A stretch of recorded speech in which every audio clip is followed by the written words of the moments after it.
ได้ยุกยิงใจดังนี้พระเก่าจีวะพิชาตบุตตาและนาอายันจะอนุชาพุทโตส่วนว่าอนุชาตบุตรนั้นเราเกิดลูกเต้าสันใดพระจิงใครเก่าจี้ฮือแจ้งทีสังกาว่าตั้งสองขาพ่อแม่ยังเชื่อแต่ในบุญรู้จักคุณอันประเสริฐแห่งแก้วรำเริศสามประการอันเกียงคานบ่เศร้าคือพระพุทธเจ้ายอดสัพปัญญูพระธรรมกูช่วยกำเฮอล่วงล้ำไม้พระสังฆรายมวลหมู่สอนเฮอรู้ตังไปสิ้นดวงใสงาแปดได้โกดแขกกับตนบ่ทารนฮึกหยาเว้นจากบาปนานามีพระญาองค์อาจจบฉลาดเลือนลายส่วนยิ่งใจลูกเต่าก็เหมือนพ่อแม่เจ้าดีหลีคือว่ามีศรัทธาผ่องแผ้วเชื่อคุณแก้วสามประการ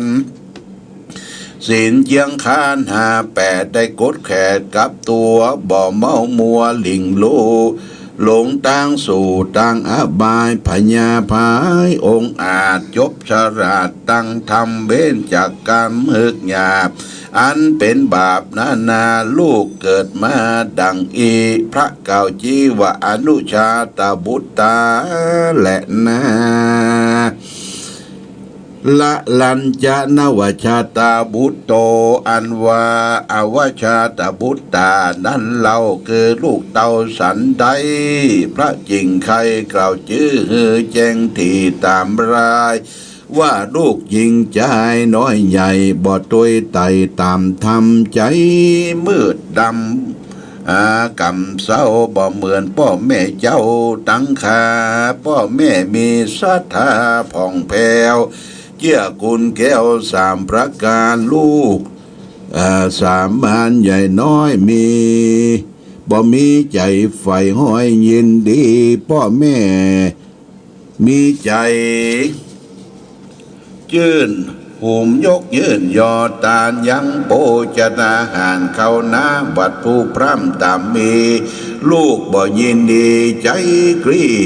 เต้าทันดีขนาดนำพ่อแม่ตามเบี้ยแม่มีศีลมีธรรมพระเจ้าส่วนลูกเต่ายอดหัวยอดลุ่มลาพ่อแม่มีพระญาโจบยอดส่วนลูกใบบอดเดือนลายลูกหญิงใจดังอีพระเก่าจีวะอวชาตบุตตาและนาตัสมาเหตุนั้นเราขอดุมเท่ายิงใจจุ่มจำหมายเมียดไว้คือรู้ไข่ตำนี้ว่าลูกคนใดดีหลายแหล่กว่าพ่อแม่ในตนพระทัศบนเก่าจีว่าแม่นที่อภิชาตาบุตตาลูกเกิดมาใหญ่น้อยบ่ต่ำก้อยอาจทำบ่กะตำกำบาปอันเฮือกหยาบทารนเสมอตนพ่อแม่กะทำมาแต่ว่าอนุวชาตาบุตตาส่วนว่าลูกเกิดมาต่ำต้อยใจจะถอยอาธรรมเป็นคนเหลือกำสอนยากบอกกลัววิบากต่อจนบุญกุศลน้อยใหญ่บอกเกิดไข่คงควายคบสร้างหายใจบาปเว้นจากบาปกาลีพ่อแม่พญาดีจบจอดลูกใบบอดฮึกพึกนาลูกเกิดมาดังอีพระเก่าจีวาเป็นอวชาตบุตตาและนาลูกสามจำพวกนี้เราพระพุทธเจ้าเทศนาว่าอติชาตังอนุชาตังปุตตนิจันติปันดิตานวจาตังนามิจันติโยโยติกุราจันตโนดังนี้ว่านักปราชญ์หลายน้อยใหญ่ย่อมฟักไฟพาธนาเอาอภิชาตบุตรเป็นเก้า อนุชาตบุตรเต้าและด้วยมาส่วนอวชาตบุตรนั้นนะใส่ไผ่บ่มักไฟพาธนาเป็นบุตรดาเสียเป่าเนี่ยกูลเด้าศูนย์เป่าได้ส่วนด้านตั้งหลายจุผู้จุงพามรู้คณิงหาว่าตัวเราแห่งเรานั้นเราเป็นลูกดาวแนวใดคณิงในจันทีหันบ่แม่นที่ตามธรรมย้อนหลงกำหลงถ้าหลำมาก่อนยุงจังจรตัวงาปฏิบัติตนแถมใหม่รีบตัวไต่ตามตำต้องอันสมปรองไฟห้อย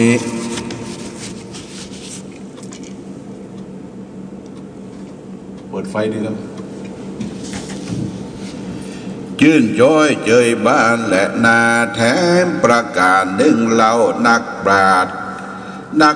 เก่าเดิมอ่อนได้จะสอนกล่าวจี้ฮือแจ้งที่ขี้ยาว่าจุงบุตรน้อยใหญ่ตั้งแต่ได้โบราณมีสี่ประกา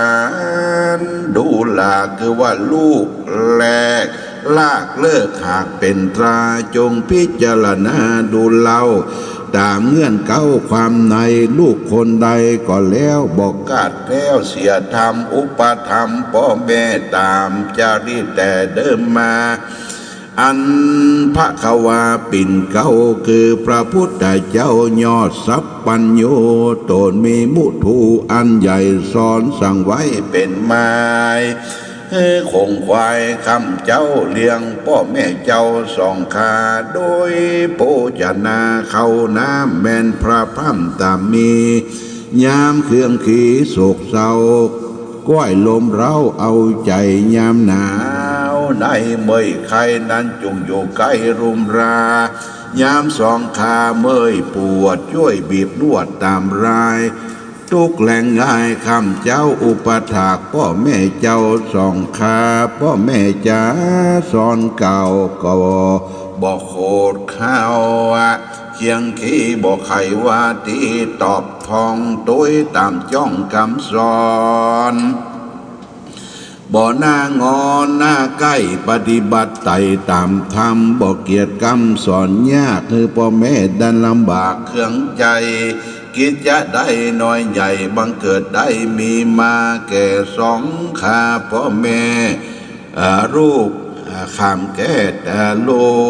กขามแก่แต่งกูลรีบเข้าหนุนเตรียมกำคือเหมือนพร่ำจูประการบ่เอ็นยานขี่ข้านอยู่แต่บ้านใดบ่ละการน้อยใหญ่คือพ่อแม่ใดโทษทำตั้งเงินคำบาดใดตั้งส่วนไร่งัวควายเครื่องกลัวหลายก่อนเก่าของพ่อแม่เจ้าเดิมมาลูกรักษาเบียดไว้บ่เอาไว้ใจกินเต้าอาจินจันสองหายังจ้องอุบายมันมีหลายมากเต้ายิ่งกว่าเก่าเดิมมาบ่ลาสาบ่พลากาหยาเว้นจากบาปถ้าบุญรักษาสกุลพ่อแม่คือกว้างแผ่ยาวไปคนไก่ได้รู้จะอวดอู้ยอคุณว่าข้ากุลนั้นเล่าพ่อแม่เจ้าสองขามีบุตรตาน้อยใหญ่ต่างตัวไต่ตามธรรมเจ้าเขาของนำแต่ก่อนบรรลุผ่อนสูญหายซ้ำมีหลายเลือนแหลกกว่าพ่อแม่เดิมมายามสองขาพ่อแม่วัชะแก่รวยแรงเพียที่แฝงปวดต้องในแห่งห้องกาญาได้มรณากราภาตายละจากเมืองคนลูกเตรียมตนน้อยใหญ่ยังกึดไข่ถึงคุณการะทำบุญไปลอดพ้นจากยอดต่างผ่านได้ตานเขาน้ำอุทิศพร่ำตัวหาตามเวลานาใครตามหาใดหรือมี แสแม้นว่าหลายปีขวบเขายังคิดเราถึงคุณกะตำบุญประรอดบ่ราดรอดระวังใจลูกคนใดน้อยใหญ่บ่เว้นไว้ยิงใจโดยตามร้ายแบบเบาตั้งแต่เล่าไข่มาปฏิบัติสองขาพ่อแม่บ่เว้นแบ่แต่บทใดนักปราชญ์เจ้าไข่เก่าแก่ว่าเป็นลูกแต่ดีนี่เป็นลูกดีเลิศแล้วเป็นลูกแก้วมงคลบุญกุศลได้สร้างปะเฮือนี้ห่างไกลกลาเขาย่อมจักอาปาลากากาจากอุบาทอนทรายสนใจไม้ไฟห้อยบ่าตามก้อยเคียงกีจำเริญดีจะใจบ่ร้อนไม่เคียงคาญาบ่รณากระปาตายละจากเมืองคนยำเอาตนไปเกิดในจันฟ้าเลิศเจยบานและนาส่วนว่าแรกนั้นเล่าคือลูกเต้าใจยิงมีกู้ปิงแนบคางลางก็สร้างเข่งหาละสองคาพ่อแม่ฮืออยู่แก่เลือนหลังใจยังหวังไข่ใดยังของเครื่องใจเดิมมาแห่งสองขาพ่อแม่บ่เว้นแว่สักอันย้อนของมันนั้นใส่ใจบ่ใส่ใจบ่ได้ดังใจมีเทียนใดอ่อนอยู่แสงเก่าอุบายแลกเอามีดคมหลายแห่งพ่อแม่เอาไปใจต่อการตัวอันมีงัวใจยากไล่ล้อหากอันกันนำไปฮือพอแลกงัวตัวหม้อนำมาควายไถนาขี้ค้านมันก็สะต้านเฟื่อไทยก็แซงนำไปลมเหล่าแลกเอาควายพ่อเจ้าตัวดีไล่นามีใหญ่กว้างแถมไฟอ่างขันดิ่งมาเยะมากลายได้น้อยก็แซงเกล่าถอยปิญาแลกไล่นาแห่งปอแม่นของตัวต่อแดนไปบอกว่าของได้น้อยใหญ่กันนาใจบ่ได้ดังไม้ก็หาอุบายเก่าแก่แลกของพ่อแม่อยู่อันย้อนตัวมานามืดบอดบ่เกิดรอดยังกุลนาโลภะนุนกำเศร้าโมหะเข้าบังใจลูกคนได้นั่นใสยะได้ดังไขมานักปราชญานักปราชญากล่าวแก่ว่าเป็นแลกแต่ดีลีและนาส่วนว่าลากนั่นเล่าคือลูกเต่าจะยิงมีกู้ปิงแนบคางลงก่อสร้างเข่งหามันก็มาพาธนาใครได้ยังของน้อยใหญ่อันใดก็ลากไปเสียงไข่บอกข้างไว้เบื่อบอกค้างไว้เหลือรอจากรรมพ่อเก่าแก่พ่อแม่ส่องคาบอกว่างัวคอยนี่นะตัวคาได้เกี่ยวยาปั่นมันเสียงจุอันบ่ก่อนตั้งแต่ก่อนเดิมมาตั้งที่นอนเสือสาตั้งถ้วยถาดโอ่งให้เงินคำใสแผ่นผ้าเป็นของแห่งคาดิลีของพ่อแม่มีก่อนเก่ามรดกแก่ลูกเต้าตามกองลางเตื้อก็ปองลักยองลากของลากออกจากห้องดีไปของอันใดขายได้ตั้งเป็ดไก่งัวคอยลากไปขายเลี้ยงตองในแห่งห้องไก่ตาล้างเตื้อจาคำราบคมขนาบเสียงแข็งถามฟันแตงลาบสาหากไปต่อหน้าได้ลูกยิงใจดังท่านกล่าวจี้จะขายว่าลูกจังไรสอนยากเรียกว่าลากแต่ดีลี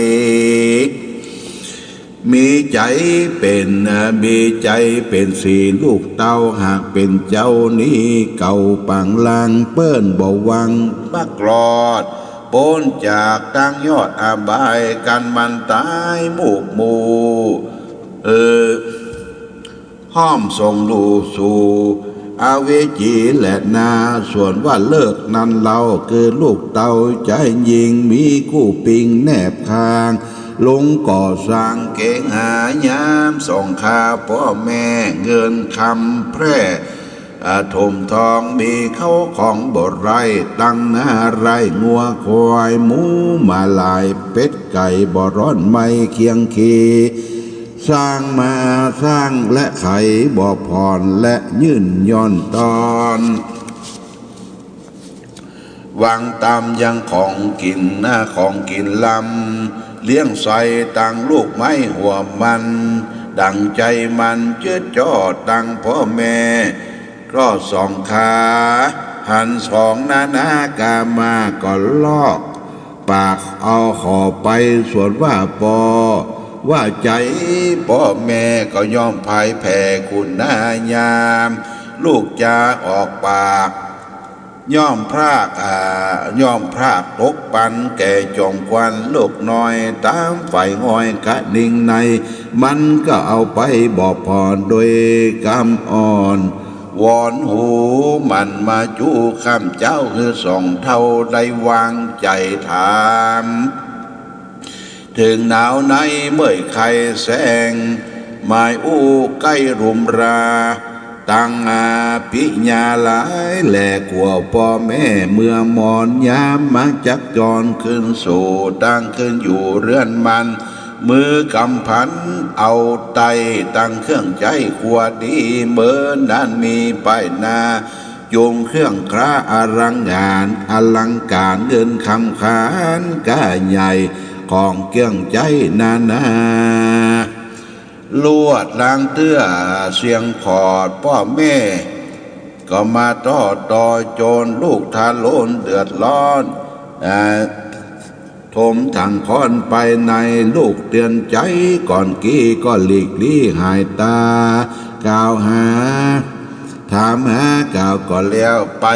หันลูกแก้วมาจูบอกมาดูอยู่ไกลยามเมื่อใครหนาวในมันเอาข้อของไปเสียงขอดก็ลวดลาตอดสองขาเลิกไปมาหาสู่พ่อแม่อยู่มองได้เลิกมากร้ายที่ไกลบอกแม่พ่อแม่ไทยเลงหันตั้งตัวมันและนั้นเราบ่ใช่ลูกเต้าเดิมมาลูกปาราดังนักบาดยาวกาวจีวันเลิกและนะลูกแรกเลิกลูกแรกลากเลิกดังนี้ใส่ขอน้อยใหญ่ยิงใจจุงจำหมายวายแล้วเกิดไข่คันนิ่งเอาว่าตัวแห่งเล่านั้นเราเป็นลูกเต่าแนวใดการพิว่าจะเป็นว่าวิสัยแห่งลูกจากเนี้ยถูกตามธรรมอันจักเป็นบุญนำส่งอยู่ได้อยู่สุขสวัสดีตามพระมุนีที่ไว้คนบอกสอนไว้สัจจังว่ามาตาปีทุอุปัฏฐานังเอตัมมังคารมุตตามังควรอุปถากรุมรายังสองขาพ่อแม่บ่เว้นแวะยำใดด้วยปัจจัยเข้าหน้าบัดพุธรรมต่ำนี้เป็นของดีที่ประเสริฐอุดมรำเลิศเยียงคานนะจักสำราญชื่นจอยบ่ต่ำก้อยขี่มองใจสมใจพร้องผู้เชื่อตามไฟเอื้อขันนิ่งในโจ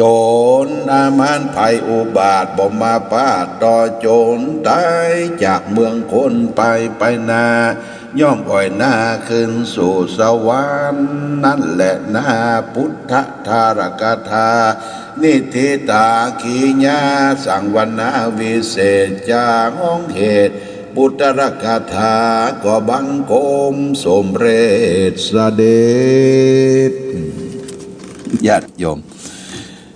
ตัวหนังสือมันน้อยนะพอบ่ใครชัดเจนอย่างใดนะมันจังเป็นเจือบเพ่ก็ว่าตามันจะ ก่อนไปกากลามันจะเป็นยังไงไปในญาติโยมก็ได้เทศละญาติโยมเทศคือญาติโยมท่านทั้งหลายฟังเรื่องลูกแรกลากเลิกนะคำว่าลูกนี่ก็คือลูกเป็นอภิชาตบุตรเป็นลูกที่ดีนะญาติโยมลูกเนี่ยอยู่ที่อยู่ถ้อยฟังกรรมสั่งสอนของพ่อแม่สอนบอกไว้จำไว้ในจิตในใจและก็เป็นมู่ดีเป็นผู้มีต่อบุพการีชนมีความกตัญญูลูกที่ดีเนี่ยพ่อแม่เลี้ยงเฮาเลี้ยวทั้งตอบช่วยพ่อช่วยแม่ทำการทำงานดำรงวงศกุลของพ่อแม่ให้ดีประพฤติตนเป็นคนดีสมควรที่จะได้รับทรัพย์สินมรดกตกทอดแต่เมื่อพ่อแม่ตายก็ตั้งอกตั้งใจทำบุญอุทิศส่วนบุญส่วนกุศลให้แก่ท่านเนี่ยเป็นลูกนะเป็นอภิชาตบุตรเป็นลูกที่ดีบอกว่ายิงใจเขาเกิดมาเขามีพ่อมีแม่ไม่ใช่ว่าเกิดมาจากหน่อกล้วยหน่ออ้อยเกิดมาจากฟ้าฝนฝนจากนั่นจากนี้เขามีพ่อแม่เนี่ยเป็นทู่ให้กำเนิดเกิดเขามานี่คือลูกประการที่สองแรกญาติโยมนี่ไม่ใช่ลูกแหละมียังก็มาประเล่าประลมพ่อแม่ก่อนการเดิมมาเช่นว่ามีงัวมีควายมีให้นาป่าตั้งมาแลกเอาหมดญาติโยมในปัจจุบันนี้ก็อีแม่ใส่สร้อยนักไปบาทกา2 บาทกับลูกมาอีแม่อันตรายเนอะใส่สร้อยเส้นใหญ่แม่ก็ใส่น้อยๆกะอันตรายโจรมันนักนะซื้ออันสลึงมาให้แลกอีแม่อย่าเอาสร้อย2 บาทนั้นไปอย่าบาทนั้นไปอย่างนี้แลกญาติโยมแลกต่อไปก็ลากนี่ก็คือบ่ได้สนใจดูแลพ่อแม่ลากพ่อลากแม่ตกนรกมกไหมลากพ่อลากแม่ไปเยี่ยมไปใจตามคุกตามตารางนี่ลากนะญาติโยมสุดท้ายเลิกก็คือเลิกบ่ได้ดูแลพ่อแม่เท่าที่ควรมาอยู่ให้พ่อแม่ถึงตลอดตอดฟังพ่อแม่แก่เท่าคำข้าชรามาก็เพิกเฉยละเลยต่อหน้าที่สุดท้ายก็เลิกพ่อเลิกแม่ไปวิ่งไปให้แซบเอาตัวรอดจำเพาะแต่เพียงคู่เดียวเพราะฉะนั้นลูกแรกเลิกนะญาติโยมเขาเป็นลูกจะใดก็พยายามเป็นลูกที่ดีเป็นอภิชาตบุตรที่พระพุทธเจ้าสอนว่าลูกที่ดีนั้นก็คือจะต้องมีความกตัญญูกตเวทิตาต่อพ่อต่อแม่ผู้กำเนิดเกิดเฮามาไปกตัญญูต่อพ่อต่อแม่ได้นะถือว่าเป็นคนดีปุตตะทารสังคโหพ่อแม่อนากุลาต่อบุตรต่อลูกต่อเต้าได้อกุลาอนากุลาจะกรรมันตาเป็นมงคลแก่พ่อแม่แล้วก็ลูกเต้าได้ตอบแทนบุญคุณแก่พ่อกับแม่ทุกผู้ทุกคนก็เป็นมงคลกับลูกกับเต้าที่ได้ทำนั้นเพราะฉะนั้นญาติโยมท่านสาธุชนวันนี้เราได้ฟังธรรมะลูกแรกลากเลิกจบลงไปก็ต้องขออนุโมทนาเนอะเจ้าภาพเจ้าศรัทธาที่ได้ร่วมกันเป็นเจ้าภาพเจ้ากันเจ้าศรัทธาเอาละญาติโยมท่านสาธุชนลำดับต่อไปนี้เราก็จะได้แปลงน้ำมนต์นะแปลงน้ำมนต์ให้ญาติโยมได้ไปสละสลงได้ไปสักการะบูชาไปดื่มไปใจให้ชีวิตเฮาเนี่ยได้อยู่ดีมีสุขปราศจากสรรพทุกข์โศกโรคภัยทั้งหลายทั้งปวงเพื่อให้อยู่ดีมีสุขกับลูกกับหลานอยู่กับลูกกับหลานไปนมนานๆนะญาติโยมนะต่อไปนี้ก็ต้องขอโมทนาเนอคุณแม่แสงลาดต้นใสเนอจบลงไปละทำลูกลากแรกเลิกญาติโยมกี่ก็รับพรไปแล้วเรียบร้อยต่อไปก็ตั้งใจรับน้ำมนต์ญาติโยมรับน้ำมนต์ ตั้งใจเน้ออาราธนา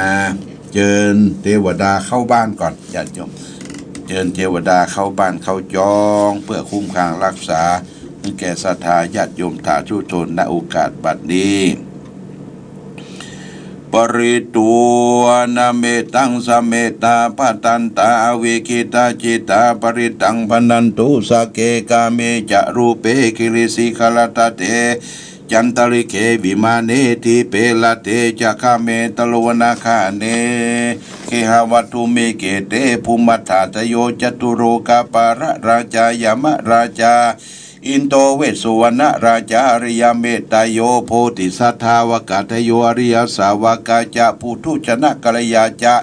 สัมมาทิฏฐิเยวะพุทเทปัสสนาธัมเมปัสสนาสังฆเขปัสสนาพุทเทสักกรวาธัมเมสักกรวาสังฆเขสักกรวาอิโตทานะโตยาวะปรัมปราอิมัสสมิงสุจักวาเรสุเทวตานังมุนิลวจานังสาธโวโนสุนันตุธรรมสวนาการวยัมภตันตาธรรมสวนาการวยัมภตันตาธรรมสวนาการวยัมภตันตาสมันตาจักวาเรสุอัตราคาฉันตุเทวตาสัตธรรมังมุนีลสัสสะสุนันทุสกโมขะทังนะโมตัสสะภะคะวะโตอะระหะโตสัมมาสัมพุทธัสสะนะโมตัสสะภะคะวะโตอะระหะโตสัมมาสัมพุทธัสสะนะโมตัสสะภะคะวะโตอะระหะโตสัมมาสัมพุทธัสสะพุทธังสรณังคัจฉามิธัมมังสารนังกัจจามิสังฆังสารนังกัจจามิทุติยัมปิพุทธังสารนังกัจจามิทุติยัมปิธัมมัง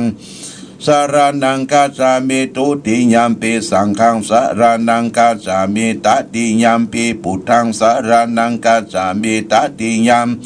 ปิธัมมังสารนังกัจจามิตติยัมปิสังฆังสารนังกัจฉามินะโมเมสัพพะพุทธานังตวัตติงสาวารารักโนตันังกโรมหาวิโลเมทังกโลมหายโสสารนังกโลโลกาหิโตติปังกโลสุตินทาโลโกจันโนจันนาปโมโขมังกโลปุริสาสะโพสุมาโนทีโรเรวะโตรติวัตโนโสภิโตคุณสัมปันโนอนุมัสสติชนุตตโมปัตุโมโรกาปโจโตนารโตวารสารติปัตุโมตตโลสัทธาสารโรสุเมโตอังคาปุกะโลสุสัสโสสัปปรุกะโกปิญญาสตินาราสะปุอัตตาติกรุณิโกธรรมทัตถิตัมโมโนโตติสัตโตอัสสมโรเกติโตจาวารังวโรปุโตจาวโรปุโตวิปัสสิจานุปโมสิกิสัปปะหิโตสัตเวสะโพสุขทายโกกะกุสันโตสัตวะโหโกนากามโนลัญญัญจะโหกัสสะโพสิลิสัมปันโนโคตโมสักกายาปุงคาโวอัตวิสติสังฆาตาอิเมพุทธามหิติกากาลุนาคุณสัมปันนาสัพพะโลกาภิปุสิตาเอเตทัสสะปาราพุทธมาอุตตมาคาปุกาลาเตปิสังฆคุณาสุงปิติเยอามาตังปะตังเอเตพุทธาติตาจะมังคลาโหติสัพพทาอาตวิสติเมพุทเตอหังวันตามิสัพพตาเตสังญาเนนะสีเลนะขันติเมตตาปารินาจเตปิโนอนุรักขันตุอโรคายนะสุเขนัญจาตวิสติเมพุทเตโยนะโรสารนังกโตกาปานิสัตตาหัสานิทุกขสิงโสนาคสติอัตวิสติพุทธปาริตังยานิทะปุตานิสัมมาคตานิปุมมานิวายานิวะอันตะเลเคสเปวะพุทธสุมานาปวันตุอาตุปิสังกัจจสุนันสุปาติตังตัสมายิพุทธานิสามิตามิตังกโลธรรมโนสิยาปัจจายติวัตโตจารันติเยปาลินตัสมาหินิลคัตตาปมาตายังกินจีวิตังอิทวาหุลังวัสเกสุวายังรัตนังปานิตังนาโนสมาอธิตาตากตินาอิธัมปิปุเตรัตนังปานิตังเอเตนะสัจเจนะสุวันทิวตุขยังวิลาคังอามาตังปานิตังตยัสสกสกยามุนิสมาหิโตนาเตนะตัมเมนะสมาธิกินจีตัมปิธัมเมรัตนัง ปานิตังเอเตนะสัจเจนะสุวันตุยังพุทธเสโตปาลิวันนายิสุจิงสมาธิมันนันติเลกันยามังหุสมาธินาตินะสัมโมนาวิจติอิดัมปิธรรมเมรัตนังปานิตังเอเตนะสัจเจนะสุวันตุโดเยปุการะตัสสะตังปัสสะตะจัตตาริเอกานิโยคานิหุนติเตทักขินาสุขตัสสาวกาเอเสสุทินานิมหาปรานิอิดัมปิสังเคลัตนังปานิตังเอเตนะสัจจินาสุวันตุเยสุปยุตตามานาสันหินานิกามิโนโคนากาโคนาสัมมานาสนาวิสินัมปเตปฏิปตามาตังเวกังหารตามุตานิปุติปุชมานาอิตัมปิสังเคลัตนังปานิตังเอเตนะสัจจินาสุวัติอุนโตยตินตังกิโลปฏิวงทิยุสิตาจตุมปิวัติปิอาสัมปะกะปิโยอาตุมังสัพพุริสังวัฏามิโยอริยสัตติอเวจาปัสสติอิตัมปิสังเคลัตนังปานิตังเอเตนะสัจเจนะสุวัติอุนโตยาริยสัจเจวิภาวายันติคัมปิเลปัญเจตุเตสิตาติกินจาปิโสโหติ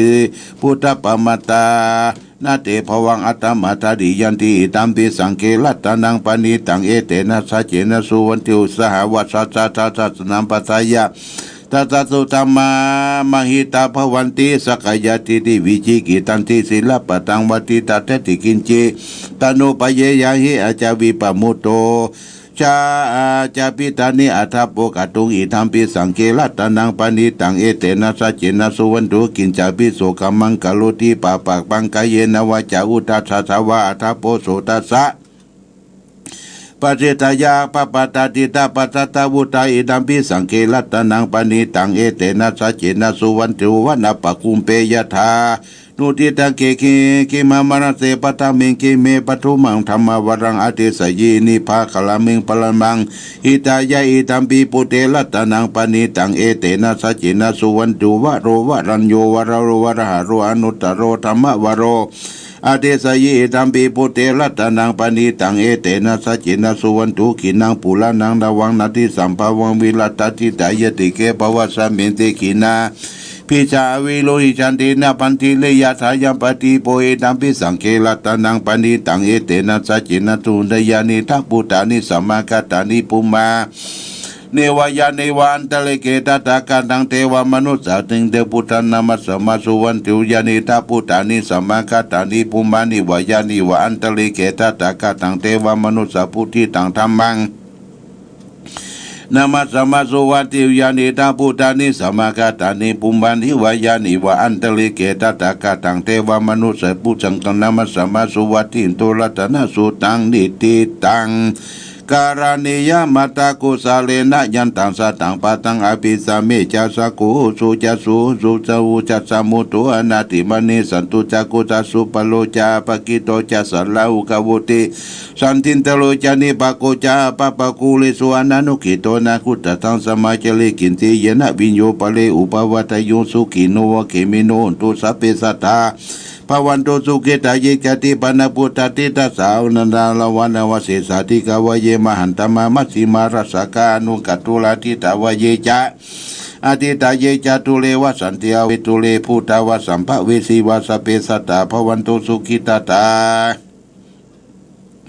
นาปโลปลานิโกเปตาปินทัญญเปติยังนักินเจปลายโยติยาปริเรปฏิกาสัญญาณญามัญญาตุกามิสยามาตาปตานิยปุตังอายุกายกปุตังมโนลเกวัมปิสัพพุเตโสมานาสัมภวะเยปริมาณังเมตัญจะสัพพโลกัสสมิงมานาสัมภวะเยปริมาณังปุตังวโรติติเลนจาสัมปตังเวลาสัพพตานิทันจลังนิสันติวัสวานุวิกตามิโตเอตังสติงาติตยาพระมะเมตังวิหารังอิตามาโอตินติจานุปกรรมศีลวัฏทัสเนนะสัมปันโนกามิสุวินายเกตังในชาตุกปัสสยังปุณลิติติการนิยามเมตตาสุตัง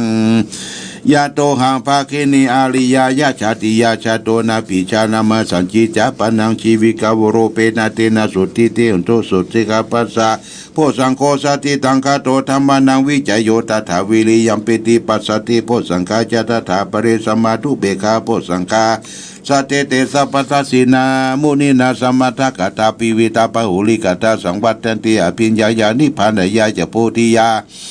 เอเตนะสัจจวะเจนะสุติเตโหตุสัพพตาอิกัสสมิงสัมปเยนะโตโมคคารณะกัสสะปังกิลเนตุกิเตทิสวะโพสังเกสัตตาเตสติเตจนังอภินันติตวาโลกาโมจิงสุตังกันเดเตสัจจวะเจนะสุติเตหุสุปตาเอกัทธาธรรมราชาปิเกลันเยนะปิปิลิโตจุนทัตเตเลนะตันเจวะปนะเปตวานะสัทลังสมโมติรวจาปตาตัมมาวุธาดิฐานะโสเอเตนะสัจจวะเจนะสุติเตหุนตุสัพพตาปหินาเตจาปทาตินันนัมปิมหิสีนังมะขังหิตาเกมะขาตากิเลนะสาวปตานุปฏิธรรมตังเอเตนะสัจจวะเจนะสุติเตหุนตุสัพพตายันตุนิมิตังอวมังคลัญญามนะโพสกุณาสัสสะโตปะปะกะโหตุสุปินังอากาตังพุทธานุภาเวนะวินาสเมนโตยันตุนิมิตังอวมังคลัญญามนะโพสกุณาสัสสะโตปะปะกะโหตุสุปินังอากาตังธัมมานุภาเวนะวินาสเมนโตยันตุนิมิตังอวมังคลัญญามนะโพสกุณาสัสสะโตปะปะกะโหตุสุปินังอากาตังสังฆานุภาเวนะวินาสเมนโตมหากรุณิโกนะโตอิตายะสัพพปานินาปุริตวปารามีสัพพะโตสัมโพธิมุตตมังเอเตนะสัจจวะเจนะอุตุเตชยามังคลาชยันโตโพธิยามโมเลเอวังตวังวิจัยโยวิจัยญาสุสายามังคเลอปราชิตาปรังเกสิเสปทวีบุคลิอาภิสิเกสัพพพุทธานังอาคาปโตปโมตติสุนักตังสุมังคลังสุปปะตังสุทิตังสุขันโดสุโมโตจะสุยิตังพระมัจจริโสปทกินังกายกัมมังวาจากัมมังปทกินังมโนกัมมังปณิดิเตปทกินานิกัตวนาลาปันดาเตปทกิเน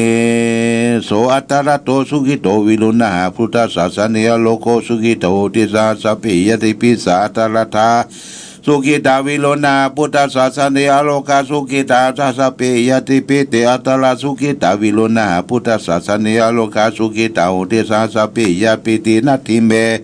สารนังอัญญาพุทโธเมสารนังวะลังเอเตนะจัจจวัจจินาอุตุเตชยมังขลังนัตถิเมสารนังอัญญังธัมโมเมสารนังวะลังเอเตนะจัจจวัจจินาอุตุเตชยมังขลังนัตถิเมสารนังอัญญังสังโฆเมสารนังวะลังเอเตนะจัจจวัจจินาอุตุเตชยมังขลังยังกินจิรัตนังโลเกวิสัติวิวิตังพุทโธรัตนังพุทธสมังนัตติตัสสมาสุติภวันตุเตยังกินจิรัตนังโลเกวิสัติวิวิตังพุทโธรัตนังธัมมัสสมังนาติตัสสมาสุติภวันตุเตยังกินจิรัตนังโลเกวิสัติวิวิตังพุทโธรัตนังสังฆรัตนามัตติมานัสสมาสุติภวันตุติหิริอุตตปัสสมาสุขธัมมาสมัยโตสันโตสัพพุริสาโลเกเทวตัมมาติบุจาริสันติปะกาปัตนาสันติปัตตาวัญจนามาตาปิสาจเนกันทาชตเวตาปฏิกรรมสหัสเจปฏิกรรมังจะญาจนากาตาพุทธเจตวมรังสวรรดังจตุสัตตังมาตังลาสายปิวิโสนาลาสปะตานังกาลตายพุทธาตวิสตินายกาสเปปฏิติตาไมหังมัตตะเกมุลิสลาสิเสปฏิติโตไม่หังพุทโธธรรมโมทวิจโนสังโฆปฏิติในมังอุลิสปะกุณหาตเยเมอนุโรโตสารีพุทโธจัตกิเนโกตัญโยปิติปะคังมิงบุคารโนจัมวมาเกตะกิเนวัสเนมัสังอาสุอานันตะอุลากัสสะโพจมหานาภูมัสสุมัสสุตะเกเกตันเตปิติปักสมิสุริโยปัมปังกโรนิสินโดสิริสัมปันโนโสภิโตมุนิมุงกโมโกลามากัสสะโพเทโลมหิจิตวัตโตโกโสไมหังวัตเนนิจังปฏิตานิกุณังกัลโลปุญโยอังคุลิมาโลจะอุบาลีนันทสิวาลีเมปัญจมหาเทลานาลาติติลากามมาเสสาสิติมหาเทลาจิตาวันตาจิโนลตาชนันติลาเสตินังคาเมกันสุสันติตาลัตนัง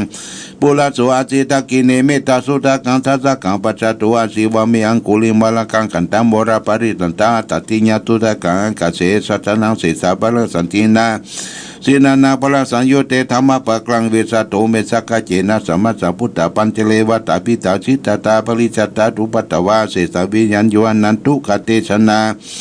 จิลาปัญชลามังวิเมหลันตังมหิตาเลสตาปะเลนโตมังสะเปเตมหาปุริสัสสะปะอิเจวะเมกะโตระโกสุระโกพุทธานุภาเวนะจิตุปัตตโวธรรมานุภาเวนะจิลาสังโฆสังฆานุภาเวนะจิตันตระอุจลามิธรรมานุภาวลิโตติชัยยะปัญชลาปะกัลตานิทิตา อาติโอนาจาวิจโยนัมโมโลเกอนุตตโลสัพพสัตตาหิทัตตยะตันตวงกันนะหิเทวเตปริวะเจราจักกันเตอมนุเสหิปวะเกปยเกนะเสวิเตปุเตอากาลามาลเนจปัสสะมามาลนามุตโตตาปิตวกรรมจริตันจริตเสวานุภาเวนะอุตุเตโวสุขีทัตถาสุทัสสีลังสมาทายะธรรมสุจริตันจริตเสวานุภาเวนะอุตุเตโวสุขีทัตถาลิกิตังทีริตังพุตังทลนังวัจจนังกุลุงปะเลตังเทสนาตุโตตัสสายุปวัตติสักขะตัวพุทธรัตนังโอสัตตังอุตตมังวรังหิรังเทวมนุสสนังพุทธเตเสนาโสตินานาสันตุปัตตวาสเปตุกาวุปัสสมินตุเตสักขะตัวธรรมรัตนังโอสัตตังอุตตมังวรังปริลาหุปัสสมนาธรรมเตเสนาโสตินานาสันตุปัตตวาสเปพญาวุปัสสมินตุเตสักขะตัวสังฆรัตนังอุสัตตังอุตตมังวลังอาหุนายังปะหุนายังสังฆเตเสนาโสตินานาสันตุปัตตวา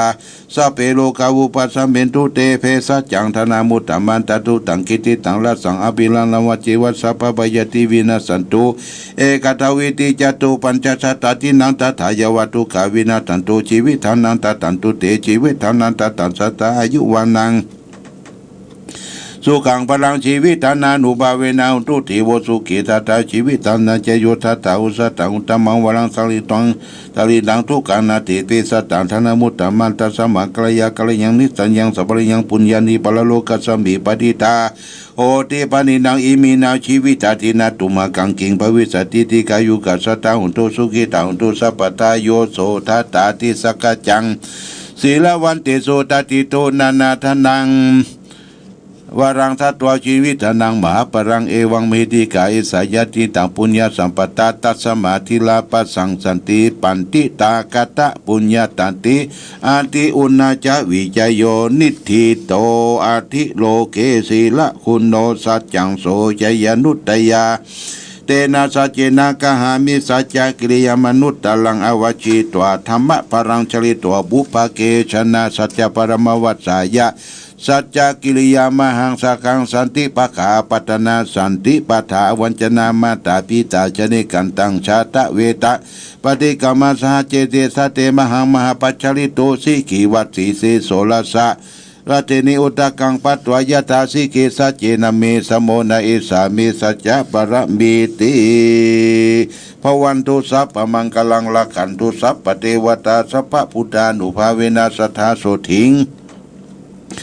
ภวันตุเตภวันตุสัพพมังคลังละขันตุสัพพเทวตาสัพพธรรมานุภาเวนะสัทธาสุติงภวันตุเตภวันตุสัพพมังคลังละขันตุสัพพเทวตาสัพพสังฆานุภาเวนะสัทธาสุติงภวันตุเตทุกขปัตตาจนิทุกขาพยาปัตตาจนิพยาโสกปัตตาจนิโสกาหุตุสัพเพปีปานิโนเอตวัตตาจามิสัพพตังปุญญาสัพพตังสัพเพเทวานุโมตันตุสัพพสัมปติสิทธิยาทานังตตสิลละขันตุสัพพทาภาวนาปิลันตาโหตุขัจฉันตุเทวตากตาสัพเพพุทธาปรปัตตาปัจเจกนันจะยังปรังอรหันตานันจะเทเทนาระขังพันธามีสาปะโสสุโขพุทธานังอุปโตสุขาสัทธรรมเทศนาสุขาสังกัจจสามัคคีสมัคคานังตโพสุขากติโยเสโตสเนตัสสมิเยโคตาปฏิชาอิโรวิสาจารณะสัมปันโนโสเสโตเทวมโนเสเทวตาปฏิอติโตลติมาเปติจันทิมาสันนโทคติโยตาปฏิสยิตาปฏิปรมโนอัฏฐสัพพะหุลตังพุทโธตาปฏิ